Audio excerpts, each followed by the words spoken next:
sebelum ada Omnibus Law pun kehidupan masyarakat adat ini sudah didiskriminasi. Keberadaan mereka selalu dan terus-menerus dipertanyakan.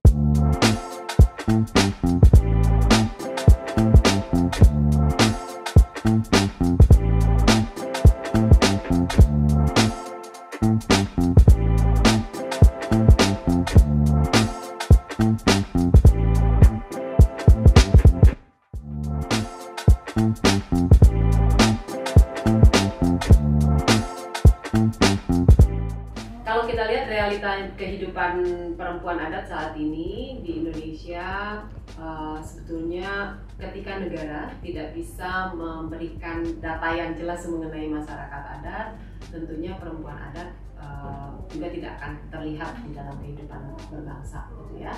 Dan artinya itu apa? Kita ini tidak dihitung sebagai angka, secara manusia juga kita tidak dilihat, gitu, ditempatkan sebagai warga negara kelas 2, gitu, yang tidak memanusiakan manusia, gitu. Jadi ini situasi yang dihadapi oleh perempuan adat, gitu. Kalau melihat bagaimana hubungannya dengan alam, bagi masyarakat adat, alam, terutama perempuan adat ya tentunya, sebagian besar dari kehidupan mereka adalah alam itu sendiri. Ruang domestiknya perempuan adat alam. Jadi bukan hanya sepetak dapur, gitu ya. Jadi ruang itu adalah ruang yang sangat luas yang menghubungkan bagaimana kehidupan mereka, bukan hanya dari sisi memenuhi kebutuhan hidup, tapi ada hubungan spiritualitasnya di sana, ada hubungan dengan pengetahuan yang mereka miliki, gitu ya. Jadi pengetahuan itu tidak akan bisa dipraktekkan dan dikembangkan oleh perempuan adat tanpa adanya wilayah adat ataupun alam itu sendiri, gitu. Dan mereka juga tidak akan menjadi satu identitas politik yang jelas ketika mereka tidak bisa menempatkan kewenangan mereka di dalam pengelolaan sumber daya alam dan bagaimana mereka hidup di dalam wilayah adat.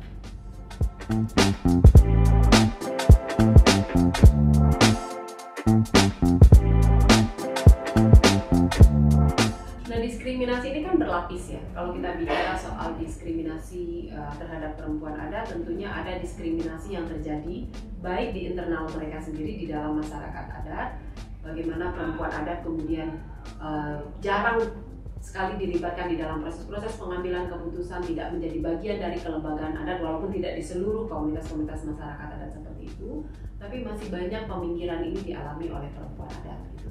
Nah, di dalam konteks bernegara tentunya ketika masyarakat adat tidak mendapatkan pengakuan keberadaannya dari negara, tentunya perempuan adat sebagai bagian dari masyarakat adat juga tidak akan terlihat. Jadi lapisnya sangat banyak bagi perempuan adat. Satu, dia adalah perempuan. Yang kedua, dia adalah bagian dari warga negara. Yang ketiga, sebagai perempuan adat ada hak kolektif yang sebenarnya harusnya diakui. Nah, proses ini akan terus-menerus dialami oleh perempuan adat kaitannya dengan nanti proses pengambilan keputusan, bagaimana pembangunan yang masuk kemudian tidak menanyakan pendapat mereka, apakah mereka setuju itu akan diterima atau tidak diterima, gitu. Peminggiran-peminggiran ini terus terjadi. Jadi sebagai individu mereka kemudian mengalami diskriminasi, tapi sebagai bagian dari masyarakat adat dan sebagai bagian dari hak dasar yang harus dipenuhi sebagai warga negara pun mereka tidak akan terima.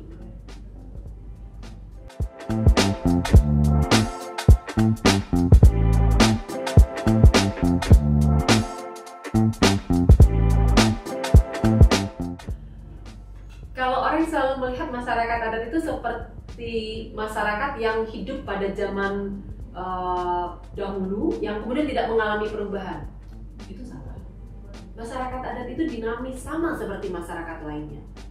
Siapa yang mengatakan bahwa tidak ada masyarakat adat yang bisa, misalnya sekarang ini rumahnya masyarakat adat di Jenewa ada setiap tahun dilakukan di PBB yang namanya Permanent Forum Indigenous People ya. Jadi itu adalah rumahnya masyarakat adat. Jadi masyarakat adat sendiri tentunya dia akan dinamis mengikuti perkembangan zaman, di mana mereka juga melihat nilai-nilai yang mereka punya itu bisa mengikuti proses perubahan itu.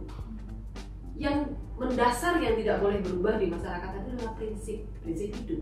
Misalnya bagaimana pengambilan keputusan dilakukan dengan musyawarah dan mufakat melalui musyawarah adat.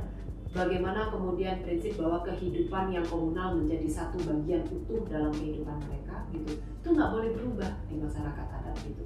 Nah, hal-hal yang prinsip ini karena itu menjadi dasar dari kehidupan mereka. Tapi kalau hal-hal yang lain di luar itu tentunya mengalami perubahan. Apakah saya bukan bagian dari masyarakat adat? Ketika saya kemudian muncul dan bisa bekerja dan kemudian bisa menggunakan laptop, apakah itu tidak dibayangkan sebagai masyarakat adat? Jadi itu salah menurut saya kalau kita melihat bahwa masyarakat adat adalah masyarakat yang statis, yang tidak berkembang.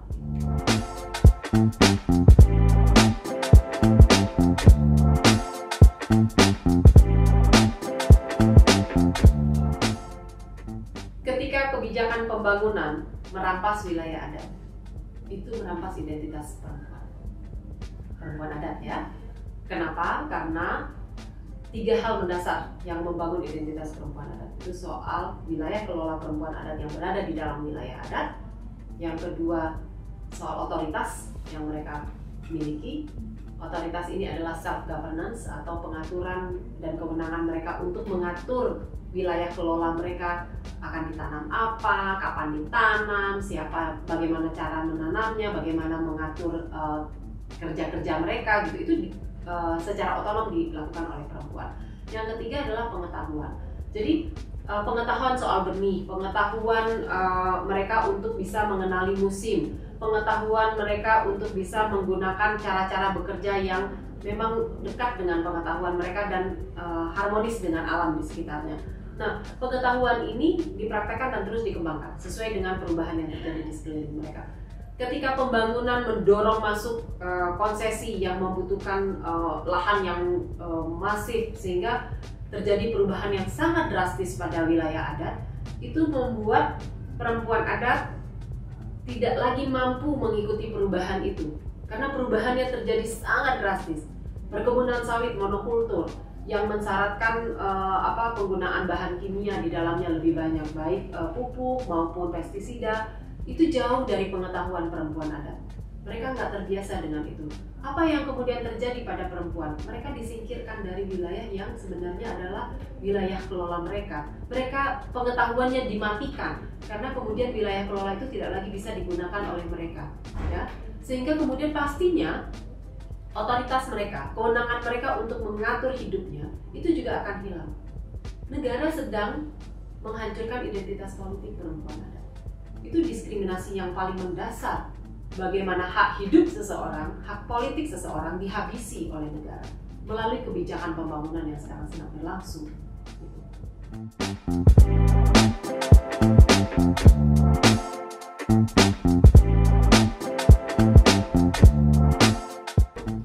Sebetulnya Undang-Undang Nomor 7 Tahun 84 tentang penghapusan segala bentuk diskriminasi terhadap perempuan adalah salah satu upaya perlindungan, pengakuan, dan pemenuhan terhadap hak-hak dasar sebagai perempuan ya, dan sebagai perempuan warga negara gitu. Tapi kan ini baru hak individu. Ini pun belum mampu dilaksanakan dengan baik oleh negara ini. Nah, apalagi kita bicara mengenai hak kolektif perempuan adat yang tidak ada kebijakan dan peraturan yang bisa melindungi hak kolektif itu. Ya, apa itu hak kolektif perempuan adat? Seperti misalnya tenun yang motifnya tidak bisa dipatenkan oleh 1-2 orang individu. Bagaimana pewarnaan alami yang sekarang ini banyak digunakan oleh banyak orang sebenarnya berasal dari pengetahuan kolektif perempuan adat yang mereka kembangkan terus-menerus gitu. Itu nggak ada ruangnya, bisa diambil oleh siapa saja gitu. Nah, belum lagi kita bicara soal bahwa ada kekerasan berbasis tradisi yang masih berjalan, bahwa patriarki dan feodalisme sangat mendalam di masyarakat gitu. Proses ini membutuhkan kehadiran negara, mengintervensi dan memastikan bahwa hak-hak mereka sebagai perempuan untuk bisa hidup setara dan berkeadilan bisa diwujudkan. Dan itu membutuhkan satu pengaturan yang saat ini karena pengaturannya belum ada, kita mendorongnya melalui rancangan undang-undang masyarakat adat. Dan rancangan undang-undang ini sedang dibahas sudah selama 2 dekade, tapi masih belum jelas keberadaannya.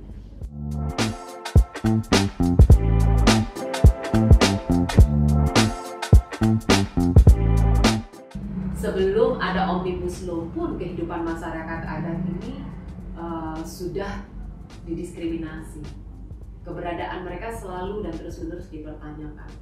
Sebagai orang yang memiliki wilayah adatnya, hidup di dalam satu kampung yang sudah selama ratusan tahun disingkirkan begitu saja dan diambil haknya, itu kan adalah bagian yang sudah dialami oleh masyarakat adat. Itu kenapa Aman lahir, ada perempuan Aman kemudian di dalamnya. Nah, ini proses-proses yang sebenarnya menunjukkan bagaimana masyarakat adat melakukan perjuangan dan menginginkan adanya pemenuhan haknya dilakukan oleh negara. Nah, datangnya Omnibus Law itu tidak membuat hidupnya menjadi lebih baik. Negara sedang memuluskan dan memberikan kemudahan luar biasa kepada perusahaan, kepada konsesi untuk terus merangsek masuk dan mengambil dan merampas semua wilayah adat yang ada, yang tersisa saat ini, gitu ya. Sehingga itu akan berdampak pada pemusnahan terhadap masyarakat adat.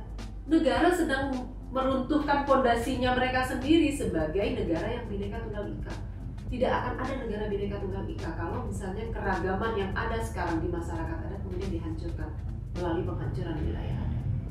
Jadi Omnibus Law, Undang-Undang Minerba itu semuanya akan menghabisi itu. Jadi negara ini secara sadar sedang memiskinkan negaranya sendiri.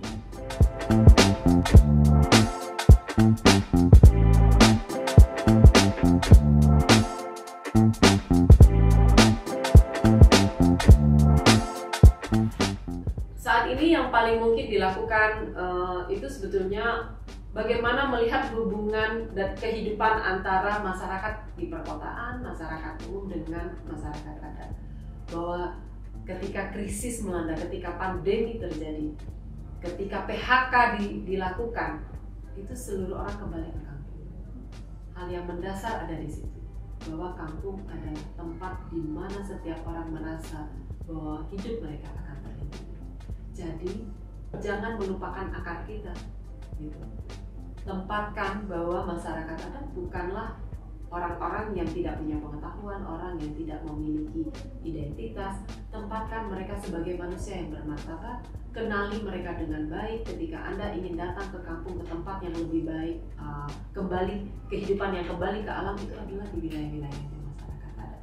Sehingga mari bersama-sama dengan mereka untuk mendorong pengesahan rancangan undang-undang masyarakat adat yang memastikan bahwa perlindungan pada masyarakat adat terjadi, bahwa kita secara sadar kemudian memberi dukungan kepada masyarakat adat dalam berbagai bentuk dengan tidak merusak alam, dengan tidak melecehkan pengetahuan masyarakat adat dan tidak memandang rendah apa yang sudah mereka upayakan selama beratus tahun untuk memastikan bahwa kehidupan yang kita terima saat ini, kualitas kehidupan yang kita jalani saat ini adalah kontribusi besar dari masyarakat adat.